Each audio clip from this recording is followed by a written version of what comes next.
Olá, meus amigos. Alguém me perguntou quando é que quando é que eu vou fazer uma live na quarta-feira. E tem uma querida que já conversou comigo, a gente vai fazer a live dela no começo do mês que vem, começo de fevereiro, tá?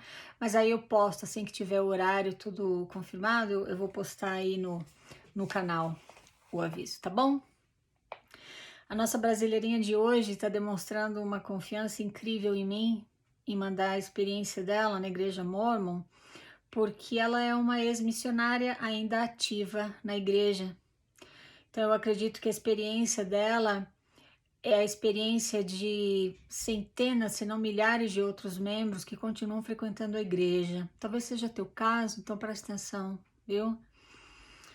Ela fala o seguinte: Olá, Vânia querida. Espero que você esteja bem. Tenho 26 anos. Fui batizada em 2016 na Igreja Mormon. Antes disso, quando criança, eu já havia frequentado e feito estudo nas Testemunhas de Jeová durante um tempo. Também frequentei outras igrejas evangélicas e até me batizei em uma delas aos 12 anos. Mas como eu era muito nova e não tinha ninguém para me acompanhar na igreja, acabei desistindo de frequentar, já que até mesmo dentro da denominação eu me sentia sozinha. Quando conheci os missionários mormons, eu havia decidido que eu não precisaria de igreja, que eu podia ser uma pessoa boa e fazer o bem, pois todas eram a mesma coisa. Cada igreja falava que aquela era a verdade. Sendo assim, eu achei melhor não fazer mais parte de nenhuma. Mal sabia o quanto estava certa. Porém, durante muitos momentos eu achava que estava errada e que eu poderia estar em uma igreja. A lavagem cerebral é real e poderosa, ela coloca entre parênteses. Eu achava que certas coisas me afastavam de Deus e que eu deveria voltar a frequentar uma igreja. Meu irmão mais novo foi batizado na igreja Mormon. Por conta disso, os missionários sempre estavam lá em casa. Eu detestava eles, achava eles muito chatos e invasivos, além de achar um absurdo o fato deles levarem crianças para a igreja. Eles queriam batizar minha mãe, mas ela não cedia. Eu tinha escutado algumas histórias ruins sobre eles e a igreja e usava aquilo para me manter longe. Eles passaram muito tempo sem tentar me ensinar, até que uma dupla resolveu falar comigo e eu resolvi escutar por educação. Na primeira lição, olha só, na primeira lição falei que não estava procurando igreja e que não ia adiantar eles me falarem que a igreja deles era a certa, pois todas falam o mesmo. Olha só. Eles disseram que não estavam ali para me convencer de nada e que eu deveria saber por mim mesma, perguntando a Deus. Devo admitir que eles chamaram minha atenção com este argumento. Passei a ser mais aberta com eles, simpática. Um dos dois era americano e por isso ele começou a dar aulas de inglês na capela e eu passei a frequentar, pois estava na faculdade de letras em inglês. Eu também, né? Fiz, né, a minha de letras em inglês. Sempre após a aula, eles pediam para falar comigo. Quando eu estava na missão, percebi que naquela época eles estavam me dando as lições para o batismo. Hoje vejo como foi absurdo eles começarem a me preparar para o batismo sem eu saber que essa era a finalidade das conversas. Quando eles me convidaram para o batismo, eu fiz uma cara de espanto e um deles falou: "Mas calma, é só se Deus te responder que você deve se batizar." Respondi que se Deus me falasse, eu me batizaria e aceitei a data. Deus nunca me falou nada. No dia do batismo, eles foram mais cedo à minha casa me orientar sobre levar roupa para usar por baixo do roupão do batismo. Minha mãe não sabia e, ao perceber, ela perguntou se eu tinha certeza e eu falei que sim, tremendo na base. Eu só fui para o meu batismo por conta do compromisso com os missionários. Eu não queria decepcioná-los. O batismo foi lindo. senti um ardor no meu coração e senti que aquilo era a resposta de Deus que eu estava buscando. No dia da minha confirmação, era um primeiro domingo do mês, fui ao púlpito e dei um testemunho emocionante. 1 ano e 5 meses depois, eu estava no CTM, após ter praticamente forçado minha mãe a finalmente aceitar o batismo. Me dediquei muito na missão, eu realmente trabalhei com todo o poder, mente e força, até além do que deveria. Eu tenho um problema de saúde que me faz não poder tomar sol. Minha pele do rosto é manchada e na missão eu adquiri mais uma mancha enorme na testa devido à exposição solar. Eu servi no Rio de Janeiro, andei muito debaixo do sol. Quando estava fazendo os papéis do chamado, meu presidente do ramo, olha só, me prometeu que eu não iria para um lugar quente. Afinal, eu já morava em um lugar quente, Bahia, e tenho esse problema com tomar sol. Quando vi qual seria a minha missão, lembro de ter em mente a promessa dele e ter ficado com uma grande interrogação na cabeça. No entanto, eu tinha fé e aprendi que não se questiona os líderes, pois estaria questionando a Deus. Fui para a missão crente de que seria uma maravilha e uma experiência celestial. Eu até tive uma boa missão, porém me expus a um perigo para minha saúde. Falei com o médico da missão e mostrei as marcas que eu já tinha por conta do sol. Ele falou que aquilo não me impedia de servir. Na missão, eu escutei muitas histórias nas quais me recusava a acreditar, Odiei como somos treinados a levar o pesquisador a se batizar a qualquer custo e me arrependo por de alguma forma ter pressionado pessoas a se batizarem. Eu odiava como a missão era sobre números, mas eu apenas ignorava e seguia dando meu sangue naquele trabalho. Há um tempo, o Facebook sugeriu o vídeo de uma americana em que ela expõe os rituais do templo. Salvei por curiosidade, não tive coragem de assistir, achei que estaria pecando em assistir. Antes disso, um dos primeiros missionários que me ensinou havia compartilhado comigo que ele estava com muitas dúvidas e até mandou o livro Carta para um Diretor do SEI. Eu comecei a ler, mas larguei nas primeiras 3 páginas. Voltamos a conversar sobre as dúvidas dele e eu resolvi assistir o vídeo. No YouTube, vi um vídeo seu e não consegui mais parar de escutar histórias de ex-membros. Uma coisa leva a outra, entrei na toca do coelho. Hoje sinto-me ludibriada e não sei mais se Deus existe. Devo comentar que muitas coisas que a igreja ensina, como não beber, não fumar, por exemplo, já eram coisas que eu não fazia e não gostava antes de me batizar. Muitas coisas são quem eu sou, independente da igreja. Continuo indo aos domingos, mas será que eles me aceitariam sem pagar dízimo, sem usar garments e tomando café? Conheço muitos bons membros, contudo, não consigo mais olhar e ver o que via antes. Hoje eu vejo quanto a igreja arranca o couro dos membros e as tais bênçãos nunca chegam. Hoje vejo quão absurdo é estar numa sala com 3 homens e falar intimidades que deveriam ficar entre 4 paredes. Hoje percebo o quanto várias vezes tinha uma luzinha piscando na minha cabeça, sinalizando que alguma coisa não fazia sentido e eu simplesmente ignorava.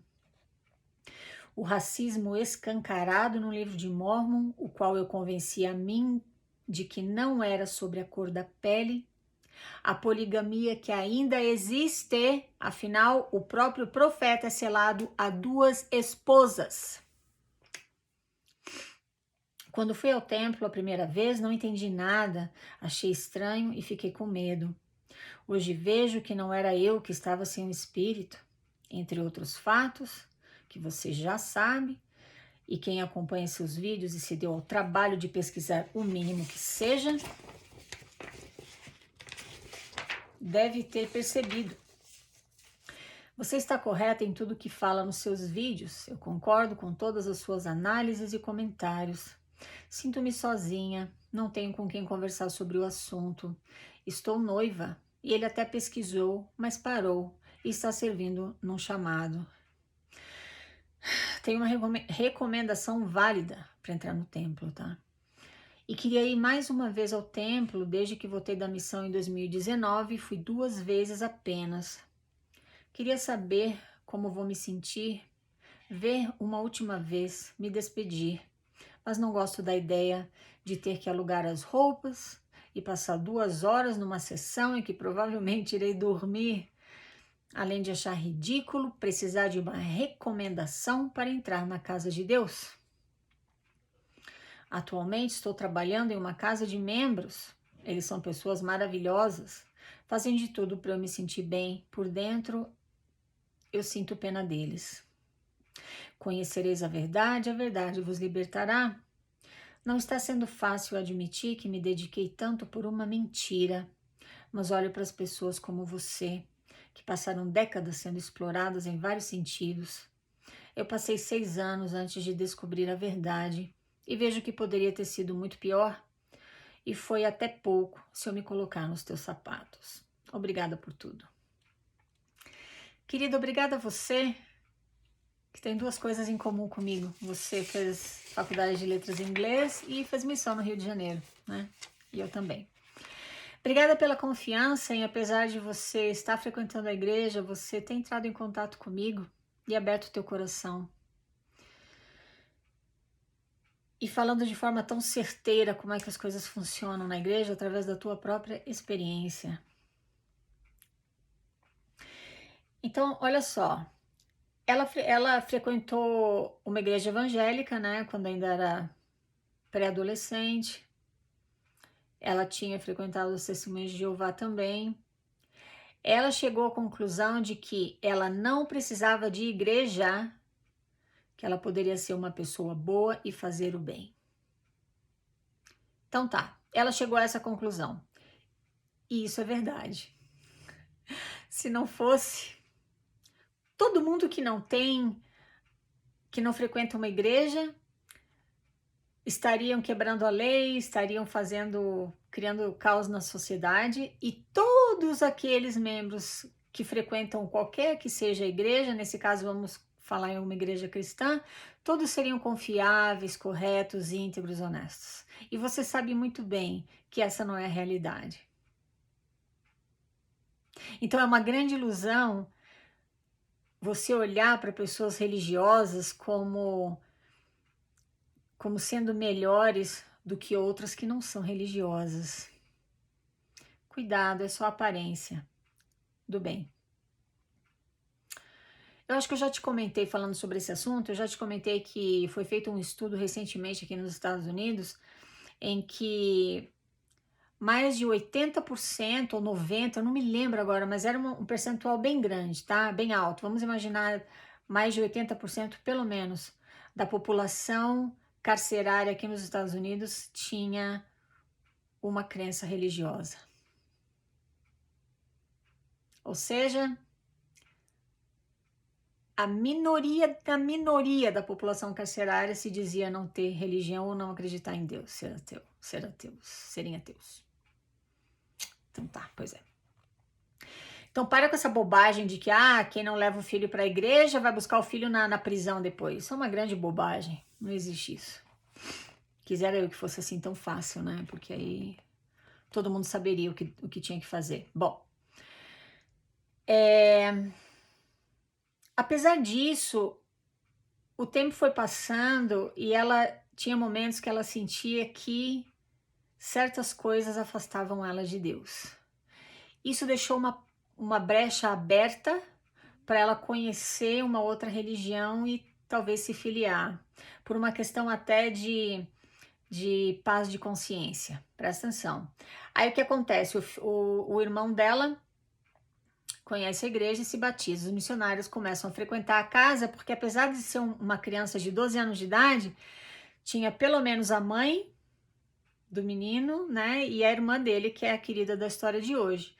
Pelo menos 2 batismos em potencial. Então os elders sempre frequentavam aquela casa e queriam dar as palestras a ela, até que um dia ela decidiu escutar a primeira lição, e ela já falou, na primeira palestra ela já falou, não, eu não estou procurando igreja, e que não ia adiantar eles falarem que a igreja deles era certa, porque todas falam o mesmo. Aí, olha o treinamento que os missionários recebem no CTM, olha a resposta dos missionários para esse protesto dela. Eles disseram que não estavam ali para me convencer de nada, e que eu deveria saber por mim mesma, perguntando a Deus. Ela diz que ela deve admitir que isso chamou a atenção dela, esse argumento deles. Isso aqui é uma técnica de recrutamento maravilhosa. É mestre quem veio com essa ideia. Peraí, a gente não precisa tentar convencer ninguém de nada, a gente não vai nem discutir nada, a gente só vai ensinar e falar para ela perguntar para Deus. Porque agora você está entrando num território místico.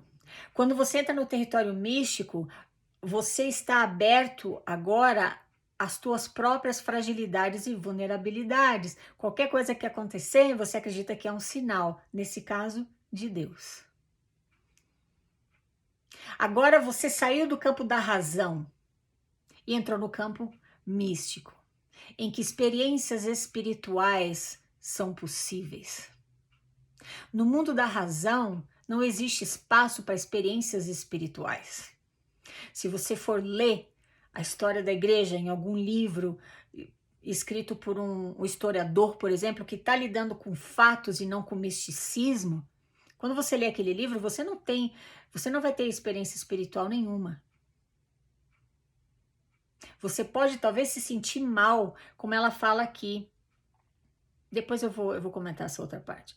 Mas talvez você se sinta mal por estar lendo algo que vai contra as tuas crenças, porque agora a essa altura do campeonato, o teu cérebro já foi programado para não acreditar em nada que vá contra as coisas que você aprende lá dentro. Então isso aqui é jogo sujo. Como ela já tinha essa brecha aberta de que, puxa, mas tem coisas que me afastam de Deus. Quando eles falaram isso, que eles não estão ali para convencê-la de nada, que ela tem que perguntar a Deus e saber por ela mesma. Agora, essa brecha fez com que ela ficasse aí com a pulga atrás da orelha e pensasse, será? Bom, uma outra tática que a igreja usa, que também é muito esperta, é quando existe um missionário americano na área, eles podem oferecer aulas de inglês na capela. Claro que aquele missionário está trabalhando de graça para a igreja, e a igreja está faturando no sentido de que aquilo vai atrair pessoas não membros, ou membros novos, ou membros antigos mesmo, mas vai ajudar na recrutação e na retenção. Então ela começou a frequentar as aulas de inglês, e sempre depois das aulas, os missionários pediam para conversar com ela. O que ela não tinha se dado conta é de que aquelas conversas, na verdade, eram palestras que eles estavam dando, preparando ela para o batismo. Se isso não é falta de respeito, se isso não é desrespeito à liberdade religiosa, então eu não sei o que é. Isso é sorrateiro, isso é sujo. Ela não se deu conta. Aí ela fala aqui o seguinte: quando eles me convidaram para o batismo, eu fiz uma cara de espanto. E um deles falou, calma, só se Deus te responder que você deve se batizar. Ai, essa técnica de recrutamento é show de bola, porque funciona. Ai, meu Deus. No caso dela, uma pessoa que já frequentou algumas igrejas e tinha uma brechinha pensando assim, puxa, mas tem coisas que eu faço que me afastam de Deus. Será que eu não deveria estar numa igreja? Ela já tem essa brecha. Aí os missionários de novo falam a mesma coisa. Não, é só se Deus te responder que você deve se batizar. Agora, essa altura, ela já estava envolvida com tudo aquilo ali. Aquela brecha permitiu que ela acabasse aceitando. Aí ela fala aqui que, primeiro, Deus nunca falou nada para ela. Ela não teve uma resposta. Ela não teve uma experiência espiritual dizendo que ela deveria se batizar. Ela disse que aceitou a data do batismo.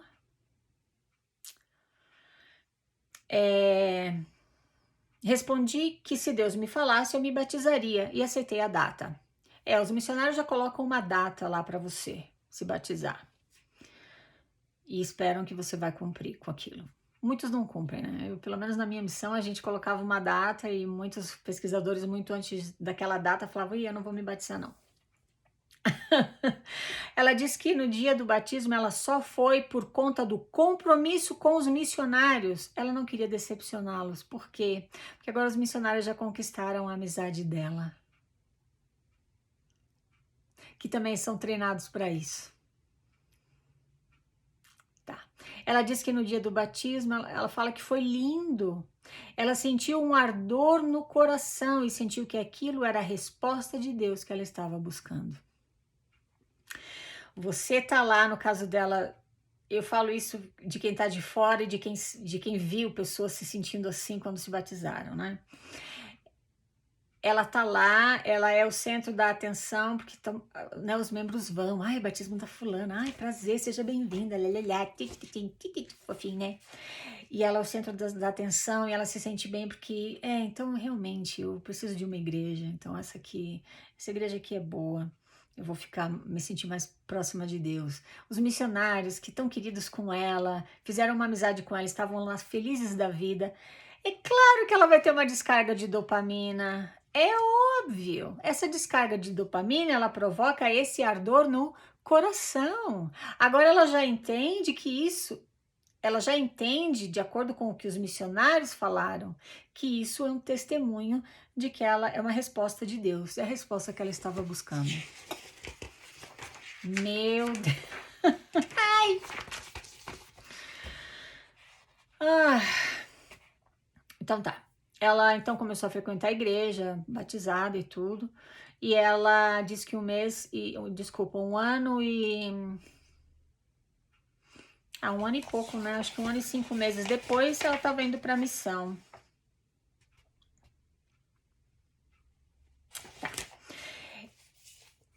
Ela só estava preocupada, porque como ela tem esse problema de pele, que ela não pode pegar sol, ela estava preocupada com o local em que ela iria fazer missão. E o presidente de ramo dela, que é um homem inspirado, chamado por Deus, ele tem um manto. Ele falou para ela que ele prometeu a ela que ela não iria servir, ela não ia ser chamada para trabalhar num lugar quente. Na cabecinha dela, o que que passou? Então, é claro que... Então tá, com certeza eu não vou ser chamada para trabalhar num lugar quente, porque primeiro, o bispo é inspirado por Deus. Ele tem um manto sagrado. Ele tem direito a revelações para os membros da ala. Então ele está me dizendo isso, tá? E outra, é claro que Deus sabe do meu problema de pele. Ele vai inspirar, seja lá quem for, que for designar o lugar para eu servir minha missão, ele vai inspirar esse homem a não me mandar para um lugar quente, porque Deus sabe do meu problema. Ela foi chamada para servir no Rio de Janeiro. Lembro ter em mente a promessa dele e ter ficado com uma grande interrogação na cabeça. Puxa, mas peraí. Deus sabe que eu não posso tomar sol demais. Ele inspirou esses homens a me mandarem para o Rio de Janeiro? Mas e a promessa que o bispo me fez? Aquilo ficou na cabeça dela. Porém, ai, que loucura. Ela tinha fé e ela aprendeu que não se questiona os líderes, porque se você o faz, você está questionando a Deus. Irmã, Deus está te testando, tenha fé. Foi Ele que te chamou para servir no Rio de Janeiro. É claro que o Senhor sabe do problema de pele que você tem. É claro que o líder que te chamou também sabe disso, porque foi inspirado por Deus. Mas Deus falou para ele, não, você manda... né? Deus falou para esse fiel portador do sacerdócio, manda ela servir no Rio de Janeiro e deixa o resto comigo. Não questiona, porque você está questionando a Deus. Olha o perigo disso. Ela foi. E ela diz que conversou com o médico da missão, um médico responsável pela saúde dos missionários, e ele falou para ela que aquilo não a impediria de servir. Esse médico é muito bem pago pela igreja mórmon, ou como o profeta que não profetiza fala, né? O nome da igreja é Igreja de Jesus Cristo dos Santos Últimos Dias. Essa igreja aí mesmo, que é mórmon ou essa, tanto faz. Esse cara é muito bem pago pela igreja para manter os missionários trabalhando de sol a sol, independente de qualquer coisa, a menos que seja um caso extremo. Talvez um outro médico que não seja pago pela igreja e não está ali para atender os interesses da igreja, talvez esse médico falasse, não, você não deveria andar todo esse tempo no sol, mesmo com protetor solar, porque você pode talvez desenvolver aí um câncer de pele ou alguma coisa.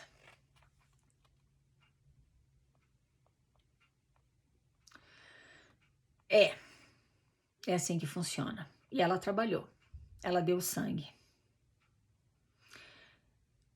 Ela diz que ela escutou muitas histórias da missão, nas quais ela não acreditava. Ela disse que odiava o fato de os missionários serem treinados a levar o pesquisador a se batizar a qualquer custo. E ela se arrepende de ter, de certa forma, pressionado pessoas a se batizarem. Todo missionário que serve, como ela fala aqui, com todo o poder, mente e força, que é um versículo que está lá na seção 4 de Doutrina e Convênios. Se você é um missionário que serve como ela, com todo o poder, mente e força, você vai sim pressionar as pessoas a se batizarem. E não me diga que não. Eu fiz o que ela fez. Eu pressionava.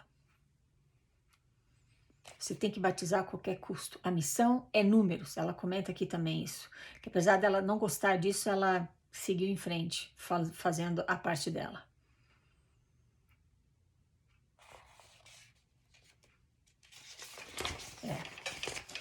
Então tá. Ela fala aqui que, né, com a internet, tudo, um dia ela salvou um vídeo que falava sobre os rituais do templo de uma ex-mormon. Ela disse que não teve coragem de assistir. Ela salvou o vídeo, mas ela não teve coragem de assistir. Ela achou que estaria pecando em assistir. Olha como é que funciona. Ai, ai, tá.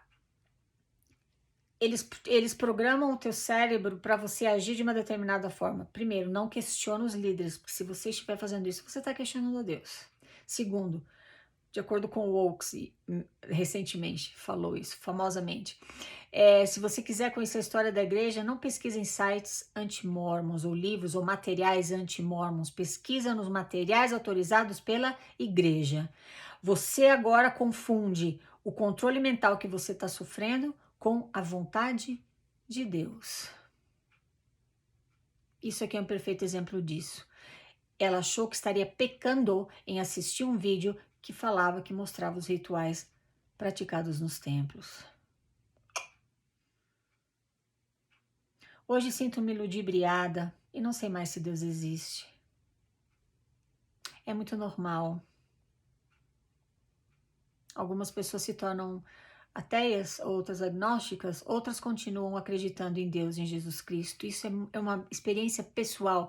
Existe uma falsa afirmação de que quando você sai da igreja agora você se torna ateu. Isso não é verdade. Cada indivíduo é um indivíduo. Ela fala aqui que muitas coisas que a igreja ensina, como não beber, não fumar, já eram coisas que ela não fazia e não gostava antes dela se batizar. Muitas coisas são quem eu sou, independente da igreja. Claro que sim. Olha, eu vou te falar com a experiência de quem passou mais de 30 anos lá dentro e também pela experiência de quem está aqui há 7 anos fora.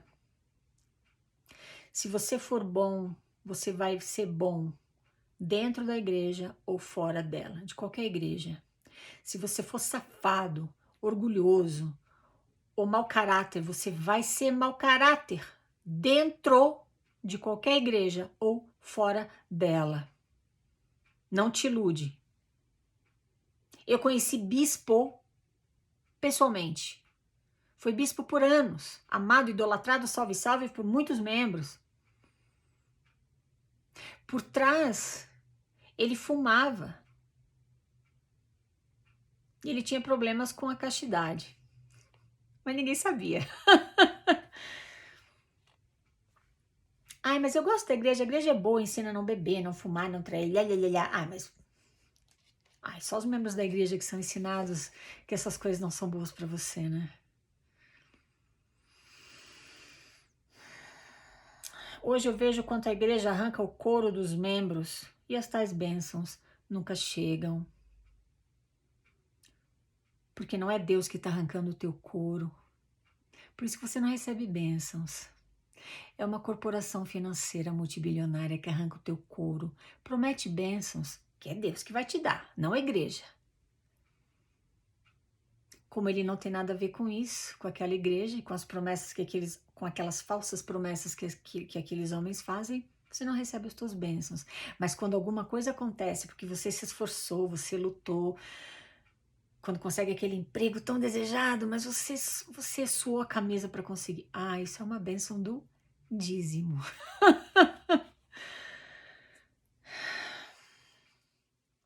Hoje vejo quão absurdo é estar numa sala com 3 homens e falar em intimidades que deveriam ficar entre 4 paredes. Hoje percebo quanto várias vezes tinha uma luzinha piscando na minha cabeça, sinalizando que alguma coisa não fazia sentido. Eu simplesmente ignorava. Ela decidiu que o racismo do livro de Mórmon não era sobre a cor da pele, apesar de ser. Tá vendo como a tua percepção em relação à razão, ela é distorcida por conta do controle mental e lavagem cerebral que você sofre dentro da organização? Tá claro no livro de Mórmon o racismo contra os negros e índios. Mas você não vê como racismo. Você distorce aquilo e aceita como sendo algo vindo de Deus. Poligamia não existe mais. Como membro da igreja, você vai falar, não, isso é uma coisa que eles fizeram no começo lá, no começo da igreja, porque os santos estavam sendo perseguidos por causa da verdade, então não tinham homem suficiente para cuidar das mulheres, então Deus ordenou que eles praticassem a poligamia para cuidar das mulheres. Isso que você aprende e acredita. Ah, mas hoje em dia não existe mais. Não, poligamia foi abolida. Duas coisas que você não se dá conta. Primeiro, a poligamia aconteceu porque Joseph Smith Jr., o fundador do mormonismo, era um safado que não conseguia manter as calças dele com o zíper fechado. Então ele foi ter caso com adolescentes, com menina de 18 anos, 14 anos a mais jovem, com mulheres casadas. Ele mandava os maridos para a missão lá na Europa para poder, casar espiritualmente com elas. Tudo isso nas costas de Emma. A poligamia só aconteceu, só teve início, porque Emma chegou em casa um dia e pegou ele tendo relações sexuais com Fanny Alger, uma menina de 18 anos que morava com eles e ajudava nas tarefas da casa. Pegou os dois tendo relação sexual no celeiro. Ai, como é que ele vai justificar isso? Ele é o profeta da restauração. Poligamia. Hiram, o irmão dele, deu essa ideia. Ah, fala, peraí, vamos conversar. Ó, tá vendo como uma poligamia era praticada por Abraão? Lá. Você vai dizer, você vai escrever aqui como sendo uma revelação de Deus, vai escrever essa revelação e vai explicar para ela que foi Deus que te ordenou a praticar poligamia, como nos dias de Abraão, ou sei lá mais quem. Essa é a verdadeira história da igreja. Mas não acredita na Vânia, ela é uma ex-mormon, ela não tem crédito nenhum. Procura conhecimento por você em fontes que você confie, mas que não sejam fontes que protegem os interesses da tua igreja. Porque aí vai ser a maior tolice você fazer isso. E segundo ponto, ela diz que a poligamia existe até hoje. Claro que existe, afinal o próprio profeta é selado a 2 esposas. Querido, querida, que está assistindo, né? Você frequenta a igreja, você acredita que a poligamia foi eliminada. Se você é homem, você pode ser selado no templo tantas vezes quantas você quiser. Ficou viúvo uma vez ou se divorciou. Bom, se divorciou? Se divorciou. Casou mas no templo, mas acabou se divorciando. Ou ficou viúvo uma vez, 2 vezes. Você pode casar no templo quantas vezes quiser com aquelas mulheres. Mas a mulher não. Você casou no templo.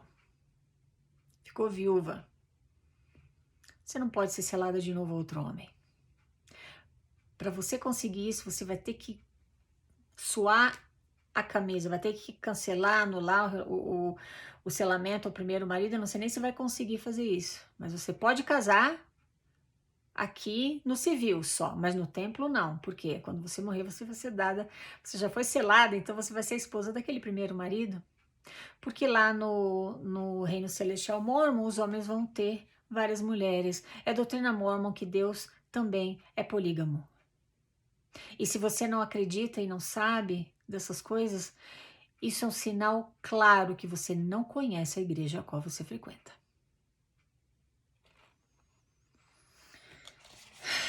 Tá. 35 minutos, mas ela falou tantas coisas importantíssimas, né? Ela também acha ridículo precisar de uma recomendação para entrar na casa de Deus. Ela coloca entre aspas. É ridículo. Seria ridículo se aquela fosse a casa de Deus, mas não é. É um edifício luxuoso que eles decidiram proteger por dogmas espirituais e te convencer que você só entra lá dentro se você for digno. E você acredita que é importante você fazer tudo aquilo que eles dizem que você tem que fazer para ser digno de entrar na casa de Deus. E você esquece que um daqueles pré-requisitos é você pagar a entrada. Você tem que ser um dizimista integral.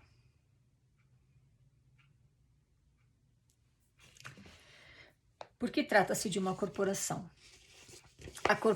No caso dessa corporação, ela quer pessoas que tenham a aparência do bem. Então, por isso você tem que ser fiel no teu casamento, não bebe, não fuma, guarda a palavra de sabedoria, é honesto nos negócios. Você tem que ter uma índole, mas você também tem que pagar para entrar lá dentro. Tudo bem.